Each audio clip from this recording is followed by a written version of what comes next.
Hello friends, welcome back to my channel. कैसे हैं आप सब? स्वागत करती हूँ मैं आपका अपने यूट्यूब चैनल पर। तो आई होप अच्छे होंगे सब लोग, आप स्वस्थ होंगे, सुरक्षित होंगे। तो अब आज है श्राद्ध अमावस। पितर पक्ष चल रहे थे ना, तो उनका श्राद्ध अमावस का दिन है। आज से पितर पक्ष विदा हो जाएंगे, विदा करने का टाइम है। तो आज ही मैं अब खाना पीना बना करके इकट्ठे फिर उसके बाद साफ़ सफाई कर लेंगे, क्योंकि कल से लग जाएगा फिर नवरात्रि। तो नवरात्रि में टाइम ही नहीं मिलेगा कि सफाई करें, और करना भी नहीं चाहिए। तो उससे पहले ही पितरों को विदा करने के बाद साफ़ सफाई कर लेनी चाहिए। तो यहाँ मैं खाना बनाने के साथ साथ बस पूजा वाला रूम भी साफ़ कर रही हूँ। तो यहाँ देख सकते हैं आप, जो मेरा पूजा वाला रूम है उसको मैं क्लीन करे ले रही हूँ। और क्लीन करने के बाद पूजा कर लूँगी, उसके बाद डायरेक्ट खाना बनाने में लग जाऊँगी। फिर खाना बनाने के बाद मैं पूरे घर की सफाई करूँगी, क्योंकि फिर कल से ठीक नहीं रहता है। इससे अच्छा आप एक दिन पहले ही सब साफ़ कर लो, सुथरा कर लो घर, तो अच्छा रहता है। तो यहाँ आप देख सकते हैं मेरा पूजा वाला घर अच्छी तरह से क्लीन हो चुका होता है। मैं साफ़ कर लेती हूँ और भगवान जी को अरेंज करके सजा करके रख देती हूँ यहाँ पास। तो फाइनल लुक आप देख सकते हैं मैंने पूजा वाला घर कैसे अपने साफ़ किया है। तो अब मैं पूजा करने के बाद आ जाती हूँ डायरेक्ट किचन में। तो ये मेरी 15-20 दिन की दही रखी हुई थी मलाई वाली, इसको फेंटना है क्योंकि आज कढ़ी बनाना है। पितरों का विदा कढ़ी बनाकर किया जाता है। तो बस मैं ही इसका मलाई का दही वो निकाल करके फेंट करके इसको मट्ठा निकाल लूँगी, फिर उसी का कढ़ी बनाऊँगी। तो फिर मट्ठा निकालने के बाद मैं कढ़ी बनाने का प्रोसेस करने लगती हूँ। यहाँ पास मैंने 1 कटोरी के लगभग बेसन लिया है। अब बेसन को इस तरह से मैशर की हेल्प से आप फेंट लें तो बहुत अच्छे ईज़िली हो जाता है। हाथ से फेंटने में पूरा हाथ भी बर्बाद हो जाता है और अच्छे से फेंटता भी नहीं है। तो यहाँ बेसन को फेंटने के बाद मैं कढ़ाई टंगा लेती हूँ, क्योंकि मुझे बूंदी बनानी है। आज मैं बूंदी की कढ़ी बनाने वाली हूँ। तो बूंदी झाड़ने के लिए मैंने कढ़ाई चढ़ा दी थी। जब कढ़ाई में तेल अच्छी तरह से गर्म हो गया था, तो मैं ये पूड़ी तलने वाली जो झंझरिया होती है उसी में से बूंदी अच्छी तरह से निकाल लेते हैं हम लोग। टेक्निक ऐसी रहती है कि आप जो कलछली तो नहीं, ये झारा बोलते हैं इसको कहीं कहीं, और हम लोग झंझरिया बोलते हैं। तो झारा से हम लोग बूंदी निकाल लेते हैं, जो झारा से अच्छी तरह से बूंदी निकल जाता है। तो बस हो गया यहीं। बूंदी निकालने के बाद मैं कढ़ी बघार दूँगी। अब ये बूंदी थोड़ी सी जब लाल लाल टाइप की हो जाए ना, तब आप इसे निकाल लीजिए। ये देखिए मेरी बूंदी अच्छी तरह से पक चुकी है, सुनहरा लाल हो चुका है, क्योंकि कढ़ी में डालने के लिए इसी तरह की लाल बूंदी अच्छी लगती है।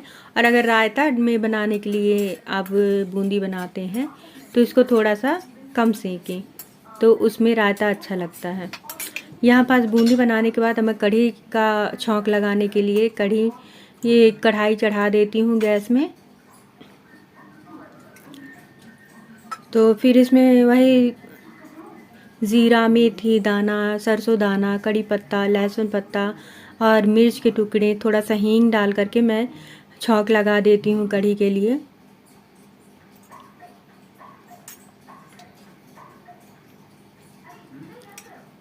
यहाँ पास मैं आपको पूरी तरह से नई विधि बताऊंगी कि मैं कैसे कैसे बना रही हूँ, क्योंकि वीडियो फिर बहुत लंबा हो जाएगा। और थोड़ा सा लंबा तो हो ही गया है आज, क्योंकि पूरा सुबह से लेकर शाम तक का मैंने आपके साथ शेयर किया आज का मेरा रूटीन। तो यहाँ पास हो गया। जब लहसुन थोड़ी सी गोल्डन ब्राउन हो जाएगी, तो हम जो बेसन थोड़ा सा बचाया था मैंने, जिससे मैंने बूंदी निकाली है, उसी बेसन में मट्ठा डाल के घोल तैयार कर लेते हैं। उसी घोल से फिर छौंक लगा देते हैं। तो इसी तरह से हम कढ़ी बनाते हैं। कढ़ी बनाने का तरीका हमारा यही होता है, हमारे यहाँ इसी तरह से कढ़ी बनाई जाती है। तो यहाँ हल्दी डालने के बाद मैं डाल देती हूँ नमक, और कढ़ी को बघार लगा देते हैं। ये देखिए, ये इस तरह से। और जब कढ़ी बन जाएगी हमारी, तो मैं सब्जी बघार देती हूँ। सब्जी के बाद पूड़ियाँ तल लेते हैं। तो आज का खाने का मेरा यही सिस्टम था। सब्ज़ी में मैं आज लौकी की सब्ज़ी बना रही हूँ। तो चलिए मैं थोड़ा सा प्यारा सा म्यूज़िक लगा देती हूँ और आप इंजॉय करिए इस वीडियो का।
अभी यहाँ पास मैं घर की सफाई में लगी हुई हूँ और इधर ईशानी का एंटरटेनमेंट चल रहा है, थोड़ा सा एंजॉय कर रही है वो भी। तो बने रहिए आप मेरे वीडियो के साथ, आप भी एंजॉय करिए। देखिए कैसे मैं क्लीनिंग का काम पूरा कंप्लीट करती हूँ अपने घर का।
तब ये काम बचा है दोस्तों, अब ये कपड़े पड़े हुए हैं, इनको सुखाना है। इन कपड़ों को सुखाने के बाद तो फ्रेंड्स अभी मैं नहा धोकर फुर्सत हुई हूँ और आपको एक बात बताती हूँ। जैसे ही मैंने साफ किया ना घर, सब आंगन वगैरह सब धुलकर, तो आपको मौसम दिखाती हूँ कैसा मौसम हो गया अचानक। ये देखिए मौसम का हाल, मतलब कपड़े धो के सुखाए नहीं कि भगवान जी बोलते हैं कि रुक जाओ, तुमको बताते हैं अभी तुम्हारे कपड़े सूखने नहीं देंगे। मेरे को लगता है कि पितर देवता जो बोलते हैं जा रहे हैं ना, तो बता के जा रहे हैं कि भाई हम जा रहे हैं अब। तो ये देखिए मौसम इस तरह, पूरे कपड़े मेरे अभी गीले हैं और इधर सारे बर्तन मैंने धुल दिए हैं, सब कुछ क्लीन।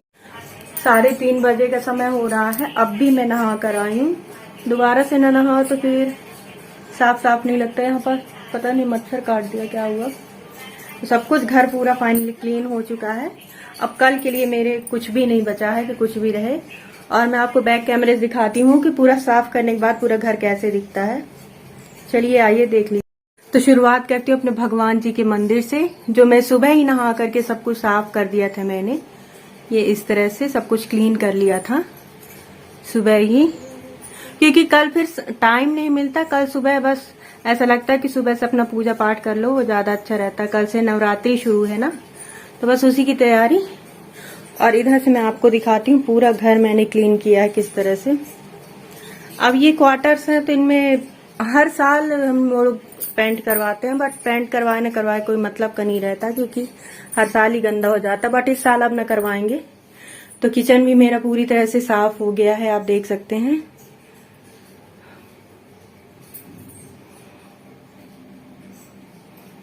फिर अभी दीपावली में 1 महीने बाद अच्छे से डीप क्लीनिंग होगी। तो किचन में जितना थोड़ा बहुत हमें पुताई करवानी होगी या अपने से करना होगा तो कर लेंगे, बाकी पूरा घर अब तो नहीं पुताई करवाएंगे। तो यहाँ पास सब भी मेरा क्लीन हो गया। ये सब्जियां मैं धुल कर रखी हूँ, इसे बस फ्रिज में रखना है। तो आप देख ही लीजिए पूरा किचन मेरा अच्छे से क्लीन हो गया है। और किचन के बाद मैं आती हूँ ये हॉल, जो फ्रंट रूम है हमारा, तो वो भी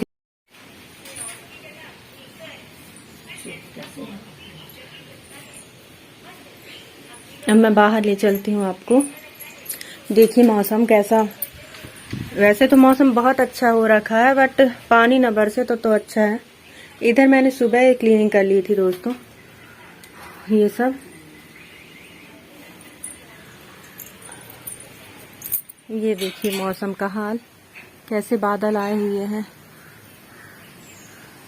बहुत सुंदर ठंडा ठंडा लग रहा है, ऐसा लगता है कहीं बारिश हुई है। ये देखिए, वाह, बहुत सुंदर मौसम हो रखा है। अभी ये जो आप सब देख रहे हैं ना, ये सब दीपावली में सब कुछ क्लीन करवाना है। ये इतनी बारिश होती है यहाँ, इतनी बारिश होती है कि क्या बताएं, इतनी काई लग गई है। देखिए ना इधर पीछे दीवार में, ये सब हम लोग दीपावली के टाइम में ही सब साफ करवाएंगे। धीरे धीरे होगा सब कुछ क्लीन। अभी आप मौसम का आनंद लीजिए, कितना सुंदर मौसम है। फाइनली सारा काम होने के बाद अब मुझे बहुत थकान लग रही है। अब मैं जा रही हूँ थोड़ा सा रेस्ट करने, और मैं जाऊँगी थोड़ा सा रेस्ट करूँगी, सोऊंगी। इसके बाद देखते हैं, मिलते हैं आपसे फिर।